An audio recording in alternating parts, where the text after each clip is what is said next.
అదే RTV app వార్తల్ని క్షణాల్లో చదివే అవకాశం ఉంటుంది. ఒక న్యూస్ పేపర్, ఒక టెలివిజన్ ఛానల్ మీ చేతుల్లో ఎప్పుడూ ఉంటాయి. దేవుడు కరుణించిన పూజారి కరుణించలేని చందంగా తయారైంది రైతులకు రుణమాఫీ. ఒక రైతుకు రుణమాఫీ రాని పరిస్థితిలా ఉంది. మా కొంతమంది రైతులైతే రుణమాఫీ రాలేదని రైతు వేదికల వద్ద, బ్యాంకుల వద్ద పడిగాపులు కాస్తున్న పరిస్థితి ఉంది. అసలు ఈ రైతులకు తెలంగాణ రాష్ట్ర ప్రభుత్వం 2 లక్షల వరకు రుణమాఫీ చేస్తుందని చెప్పి రైతులకు చెప్పింది. అదే మా ప్రకారం రుణమాఫీ అయితే చేసింది. ఇక్కడ చాలా మంది రైతులు ఉన్నారు. అసలు రుణమాఫీ చేసిన పరిస్థితే కానీ చాలా మంది రైతులు ఉన్నారు. వారికి రుణమాఫీ వచ్చిందా లేదా అని అడిగి తెలుసుకుందాం. చెప్పండి, మీకు రుణమాఫీ వచ్చిందా? రాలేదు. ఎందుకు? మాకు సొసైటీలో బాగా తీసుకునిలేము. తీసుకునకుండా కూడా మేము తీసుకున్నట్టుగా మాఫీ చేసిండ్రు. మాఫీ చేసిండ్రు. మరి ఇప్పుడు ఉన్న దాంట్లోనేమో మాఫీ చేయలేరు. 1100 ఒకటి 88,000 రూపాయలు మా భార్య పేరు మీద గొడ్డు మొక్కల వాళ్ళకు మీద మాఫీ చేసిర్రు. మాకేమో మెసేజ్ వచ్చింది ఫోన్లో, మరి మాపైనట్టు. మరి పైసలన్నీ ఇవ్వాలా, లేకుంటే అవి మాపైన వేయాలి. ఉన్న దాంట్లో బాగిన మాఫీ చేయలేదు, కానీ వేరే దాంట్లో మాఫీ చేసిర్రు. అదంతా ఒకటే, మాకు అదొకటే కావాలా. మాకు మీరు చెప్పండి, మీకు రుణమాఫీ పరిస్థితి ఏంది? అసలు ఎందుకు వచ్చారు ఇక్కడికి? మాకు రుణమాఫీ కాలేదు. నాకు థర్డ్ ఫేజ్లో 1,60,000 ఉంది లోను. రుణమాఫీ అయితే మేము చూసినాం, రుణమాఫీ కాలేదు. మళ్ళీ నోడల్ అధికారిని పెట్టినామన్నారు. మేడంకి ఇద్దామంటే మాకు సడన్గా ట్రాన్స్ఫర్ అయ్యిండు. మేడం ఇప్పుడు ప్రజెంట్ చెక్ చేస్తుంది. దయచేసి మాకు తొందరగా రుణమాఫీ చేయాలని కోరుకుంటున్నాను. మొత్తంగా చూసుకోవచ్చు, రైతులైతే రుణమాఫీ రాలేదని చెప్పి ఇక్కడ ఇబ్బందులు పడుతున్న పరిస్థితి. చాలా మంది రైతులు తమకు రుణమాఫీ రాలేదు.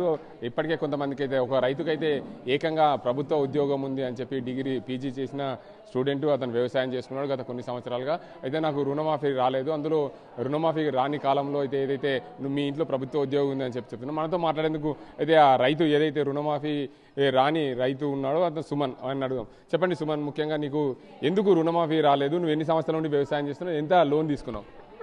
నేను దాదాపు 10 సంవత్సరాల నుంచి వ్యవసాయం చేస్తున్నాను. నాకు వచ్చేసి పంట రుణం 1,92,000 రూపాయలు ఉంది సార్. అయితే మొన్న 3వ విడత రుణమాఫీ లిస్ట్ వచ్చినప్పుడు వచ్చి చెక్ చేస్తే అసలు రుణమాఫీ లిస్టులో లేదు. మరి ఏం జరిగింది అని చెప్పి వ్యవసాయ అధికారికి అడిగితే ఆయన స్టేటస్ చూసి, మరి మీ ఇంట్లో ఎవరో గవర్నమెంట్ ఎంప్లాయీ ఉన్నారంట, అందుకే మీకు రాలేదని చెప్పి చెప్పారు నాకు. ఈ విషయాన్ని నేను పై అధికారుల దృష్టికి తీసుకెళ్లడం జరిగింది. దీనికి కలెక్టర్ గారు కూడా కలెక్టర్ గారు ప్లస్ జిల్లా వ్యవసాయ అధికారి వాజిద్ హుస్సేన్ గారు, ఏవో పద్మ మేడం గారు కూడా స్పందించారు. నాకు సానుకూలంగా సమాధానం ఇచ్చారు. నీ లోన్ మాఫీ అయిపోతుంది, ఎలాంటి ఇబ్బంది లేదు అని చెప్పి హామీ ఇచ్చారు. వాళ్ళు సమస్య అయితే లేదు, కాకపోతే ఈ తొందరగా తీరిపోతే బాగుంటుందని అనుకున్నాను. అంతే. మీరు చెప్పండి మేడం, ముఖ్యంగా ఇక్కడికి రైతు వేదిక వద్దకు చాలా మంది రైతులు వస్తున్న పరిస్థితి ఉంది. అసలు ఏంది అసలు రుణమాఫీ పరిస్థితి? ప్రభుత్వం అయితే రుణమాఫీ చేసిందని చెప్పి చెప్తుంది 2 లక్షల వరకు.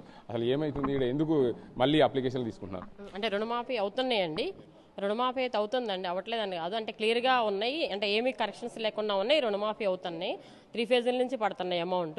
ఎట్లాంటి ఆగిపోయినంటే కొన్ని ఆధార్లో పేరు, రుణ ఖాతా పేరు వేరుగా ఉన్నాయి. వాళ్ళ డౌట్తో పక్కగా పెట్టారు కరెక్షన్ చేయించాలనే ఉద్దేశంతో. ఇంకా కొన్ని ఏంటంటే పట్టా బుక్ లేదని వస్తుంది. పట్టా బుక్ అంటే ఒకవేళ ఎవరైనా వాళ్ళ హస్బెండ్లు దుబాయ్లో అట్లా ఉంటే భార్య పేరు మీద లోన్ తీశారు. యాక్చువల్గా భార్య పేరు మీద పట్టా బుక్ లేదు కాబట్టి పట్టా బుక్ లేదని వస్తుంది. దానికి కూడా మేము ఇట్లా టైంలో లేమని చెప్పి రాసిమంటున్నాం. ఇప్పుడు అలాంటి వేయలేరు కాబట్టి పక్కకు పెట్టారు. ఇంకోటి ఏంటంటే పట్టా బుక్ తీసుకున్నప్పుడు వాళ్ళు ఉన్నారు, తర్వాత వాళ్ళు భూమి మారింది, వాళ్ళకు కూడా పట్టా బుక్ లేదని వస్తుంది. వాళ్ళకు కూడా పాతది ఎవరిది ఉందో వాళ్ళ ఆధార్, వాళ్ళ పట్టా బుక్ లేవమంటున్నాము. కాబట్టి అవన్నీ అప్లోడ్ చేసినాక అన్ని ప్రాబ్లమ్స్ సాల్వ్ అవుతాయి. ఇంకో ఏంటంటే కొన్ని కుటుంబ సభ్యుల నిర్ధారణ వస్తుంది. అంటే ఒక ఆధార్ కొడితే మేము 4 పేర్లు 5 పేర్లు కూడా చూపిస్తున్నాయి. ఎక్కువ అమౌంట్ ఉంటుంది. ఇప్పుడు ఎవరికి వేయాలని తెలియదు కాబట్టి వాళ్ళ ఆధారాలు చూసుకుని వైఫ్ అండ్ హస్బెండ్, పిల్లలు, మేము అని నిర్ధారణ చేసుకొని మ్యాపింగ్ చేసి చేపిస్తామంటున్నారు మా చేత. ఆ ప్రాబ్లం కూడా సాల్వ్ అవుతుంది. కొన్ని ఇండియన్ బ్యాంక్ ఏంటంటే డేటా పైకి సరిగా వెళ్ళట్లేదు కాబట్టి పై లెవెల్లోనే టెక్నికల్ ఇష్యూ సాల్వ్ చేస్తున్నారు. మన జిల్లా అయితే కలెక్టర్ సారు, పైన ఏపీసీ గారు సాల్వ్ చేస్తున్నారు. అలాంటివి ఉన్నాయి మన దగ్గర. అలాంటి వాళ్ళకి ఇప్పుడు సాల్వ్ అయితే పడతాయి. అబౌవ్ 2 లక్షలే మాత్రం అమౌంట్ కట్టమని గైడ్లైన్స్లో ఉన్నాయి. అది కూడా ఇంకా క్లియర్గా గైడ్లైన్స్ ఇస్తామని బ్యాంకర్స్కి అంటున్నారు. దాన్ని బట్టి వాళ్ళు ఫాలో అవుతారు. దరఖాస్తులు ఎప్పటి వరకు తీసుకునే అవకాశం? దరఖాస్తులు మేము 1 మంత్ వరకు కూడా తీసుకోమన్నారండి మమ్మల్ని. రైతులు కూడా చెప్తున్నాం, కంగారు పడద్దు, ఒకే రోజు గుమ్మిగూడొద్దు, రోజు కొంతమంది నిదానంగా రండి, ఇబ్బంది ఏమి లేదు, ఎప్పుడు ఇచ్చినా తీసుకుంటామని చెప్తున్నాము. లాస్ట్ రోజు అని ఏం కాదు, మాకు నిన్న వీసీలో కూడా తీసుకోండి, 4 రోజుల వరకు కూడా ఇబ్బంది ఏమి లేదని చెప్పారు. గవర్నమెంట్ నుంచి చెప్పారు కాబట్టి మేము తీసుకుంటున్నాము. ఇబ్బంది అయితే ఏమి రానివ్వండి రైతులకు, మా తరపు నుంచి అయితే. మా ఫార్మర్సే కాబట్టి మేము ప్రాబ్లం సాల్వ్ చేయడానికి చూస్తాం అందరికీ.